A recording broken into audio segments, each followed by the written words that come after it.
Hi, this is Debbie back with Cheyenne Wyoming, urban gardener, and it's been a while since I've done an update. Last videos that you saw were when we went to the Cheyenne Botanic Gardens and we had a tour of that, and now we're back at home doing a garden tour because it is getting into the season of when the temperatures are getting colder.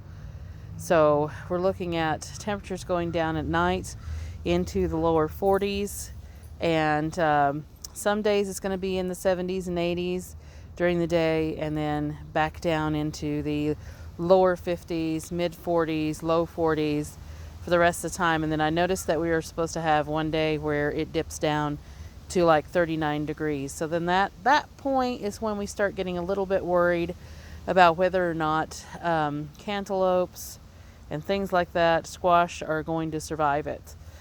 Because I don't like weather that goes below 40. 40 is really pushing it. Technically, really 50 is pushing it with melons and cucumbers and things like that. So I'm probably going to start taking out a lot of my cantaloupe vines and melon vines and cucumber vines over the next few days. So I will probably do a video in reference to that when I take out those vines, but that is what we're looking at so far. Right now we're looking at the strawberry patch, which is the converted kiddie pool that you can do. Just make sure you get really good drainage by drilling holes in the bottom or poking holes through with, like we did with a large screwdriver. But if you can see those bits of color in there, the red, that is strawberries in there. And I have gotten some really humongous strawberries out of this patch recently. I've got another one sitting in there, if you can see it, and another one behind it.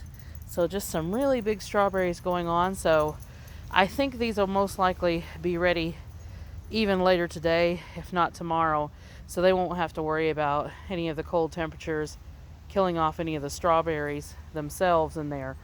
But the vines will start beginning to suffer. They will actually handle the temperatures down in the 30s.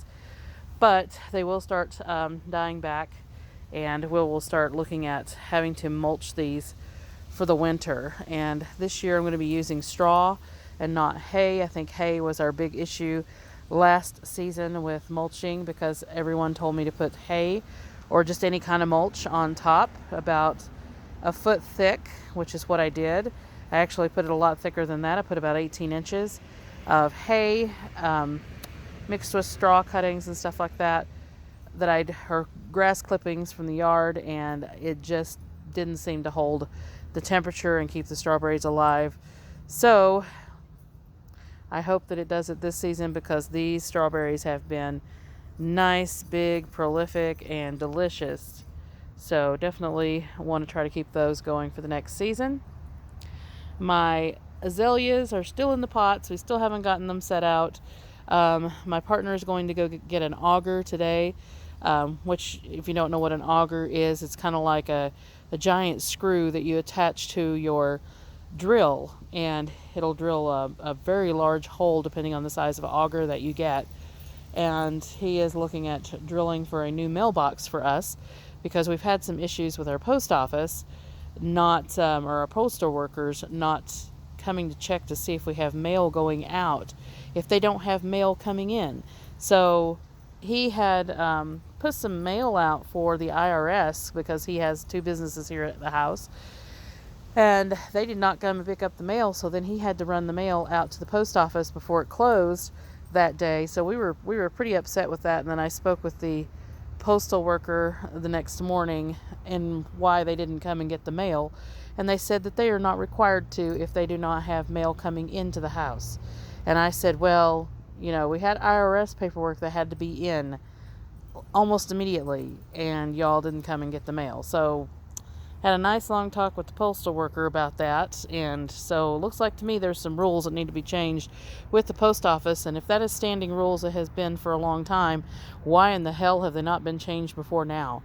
Why haven't people made that change, forced them to make that change? So anyway, that's just my thoughts on postal offices today. So we're going to continue on looking at the garden, and I did go just walk over the zucchini, sorry about that, ended up in this section over here in the north side of the house. This is beside the strawberry patch, And it is still producing. Still been pulling fairly large zucchini off of it. And then of course I had planted, I had thought jack-o'-lantern. So it looks like this one is actually a jack-o'-lantern. There were 2 here. So this is the second plant, and it is producing jack-o'-lanterns. And so is this one. And these were Baker's Creek seeds that I had picked up.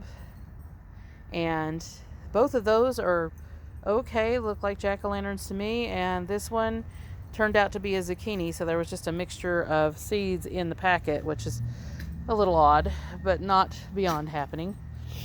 And then I had planted some seeds from some store-bought organic butternut squash, if you remember, and had put them on the outer edge of the shaded area.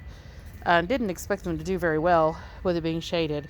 And we're not huge fans of butternut squash anyway, but we do have some butternut squash on the long vines behind. These are all out of the same butternut squash, but these 2 plants in the front ended up being something else. So obviously the butternut squash that I saved seeds out of, whatever farm they came from, they got cross-pollinated. So this looks like to me that it's some sort of a mixture between butternut and a yellow straight-neck squash. So should be an interesting flavor. I'm sure it'll still be good and we'll still eat it. So, but anyway, these are butternut squash. I have seen the little butternut squash on them. So there are 3 of those in there, and they're doing like butternut squash usually does that I've known that have runners. And I know there is bush varieties, but that turned out not to be a bush variety of anything other than cross-pollinated. So we still have these in pots that we need to get out. And, well, it's getting to the end of the season, so everything's starting to look a little bit worse for wear. I did pull 3 pumpkins from this vine already, and I have 2 left. This one is turning color nicely, so I'll probably be pulling it as soon as the stalk looks like it's drying off. And overall, the vine is still trying to produce. It's still blooming, but just not really setting any fruit, so that's a good thing right now, because it doesn't need to. It don't have time to actually make anything. And this one is still just as green as can be. And I think this one got so damaged that it may not actually turn color, but it probably will still be fine. So I'll go ahead and pull it when I pull the other one, even if it's not changed color. And we still have a zucchini back here, and it is still producing. I pulled a nice big one off of it 2 days ago, and it's still blooming, as you can see here, and still producing like crazy, which they don't take but a few days to get ready once they start on the vines. And Kohlrabi is still doing great and is actually liking the cooler temperatures and has really started putting on a lot of growth. And I came in here yesterday and gave my partner's daughter, my quasi stepdaughter, if you want to say that, a couple of boxes of produce out of the garden.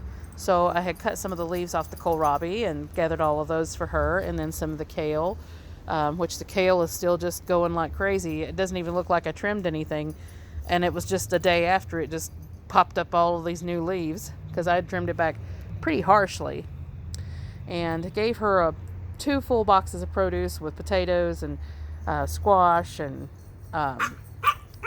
kale and mustard and turnips and all kinds of stuff that was in the boxes, just so it would alleviate some of the cost, because she just moved from Sheridan, Wyoming, which is further north, back to Laramie, and that's just about an hour from us, where my daughter also goes to college, because she's going to be going back to college next semester. So she moved a little bit closer, and she already got a chef's job because she is basically training to be a chef. So she had already gotten a chef's job at the college.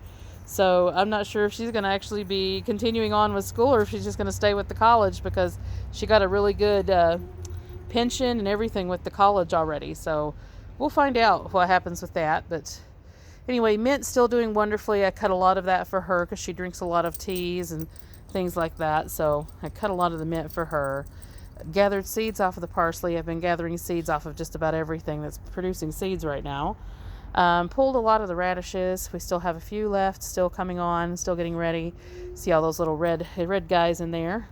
And still have some over there that is some of the English radishes, or sorry, French breakfast radishes. And there is a mixture of some rainbow radishes in there as well. So I saw a couple of watermelon radishes sticking around in there. Cabbage is still doing great. I've got some nice heads on those over there. I'll pop around here in a second and show you those. Carrots, still doing amazing. I've got some pretty large carrots in there already. This was the second run of carrots. And I'm sure that they're actually going to be ready because they are frost resistant, even freeze resistant to a certain point. So I'm sure I'm going to still get some rather nice large carrots out of this second run. I had transplanted some of my mums. I picked up some mums a couple days ago. These were little 4-inch pots, and they were full of bloom, and they had not quite bloomed yet, but then they just bloomed like crazy just a couple days ago. So went ahead and transplanted those into one of my pots that had finished out the cantaloupes. The Minnesota midget, we went ahead and eaten all of the cantaloupes off of it because the cantaloupes just fell off the vine when they were ready. So we ate all of those, and I just transferred some mums straight into the pot, and they're doing wonderfully. They're starting to spread out a little bit already. So, and my fuchsias are liking the cooler temperatures. I think they just had such a hot summer that they're reveling in the cooler temperatures and just full of bloom, which this one has been full of bloom the entire summer. Still looking gorgeous. And dianthus is liking the cooler temperatures and is actually producing some seeds now. And this is a cutting off of the fuchsia plants, one of my older fuchsia plants, and it's really filling up with bloom now and kind of looking like the other one at this point. So, and I did go ahead and plant some more basil in behind it, and you can see that basil is doing wonderfully. This is only about a week old, and look how big it is already. And then I've got another fuchsia plant right over on the left side of it that isn't really blooming because I think it's just getting too shaded out, as you can see there. And then I've got a fuchsia plant right here next to the dianthus that is blooming like crazy. And this was the original old fuchsia plant that I've had for like 3 seasons now, and it's doing wonderfully. I did go ahead and plant some more cilantro, and as you can see, it's already going to seed. So I already collected some seed off of it. Got some more seed coming on, and then I went ahead and just planted some more because more than likely it'll come up and thrive because our temperatures are probably going to go right back up once that little cold spell hits. And I transferred one of my beets that was struggling in the main garden into this pot, and it's coming out wonderfully. You can see it kind of down in there. Second run of beets are coming on. I've almost pulled all of the older beets, and I still have a few more to pull that you can see right there, just waiting for them to get some heads on them. Rutabaga are really just massive at this point. I have got some really massive roots in there. You can see them in there. There's a couple of them right there. Some of the other ones are still coming on, but they have really thickened up and getting quite large. And the biggest one is still over here, and it just keeps putting on size. That thing is quite huge at this point. So let me go ahead and show you the cabbage. This is one of the cabbages up front.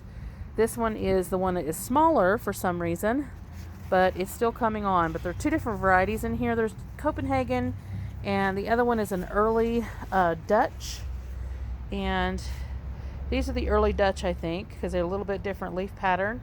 So, and there's a third one that's up in there. It's kind of getting shaded out by the rutabagas. So you can see it there. So I just need to keep pushing these over to the side. So you got 3 cabbages there, one a little bit smaller because it keeps getting shaded.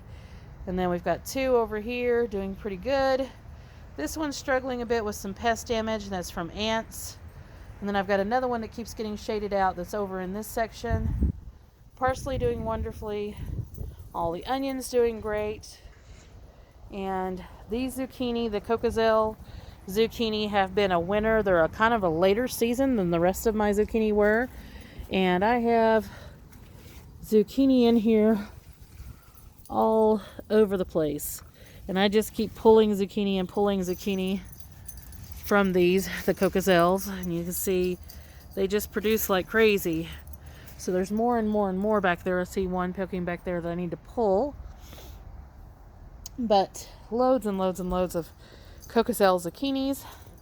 I did cut my first head of cauliflower and give it to my stepdaughter a couple days ago. So It was nice, kind of big, and we've got some more coming on. So very happy with that. They're just a little bit behind it, and they're going to like the cooler temperatures and come on a lot quicker now that those have started to come down. Here's one of the cauliflower heads that's coming on. There you go. So finally getting some cauliflower out of these guys. I'm glad I left them in.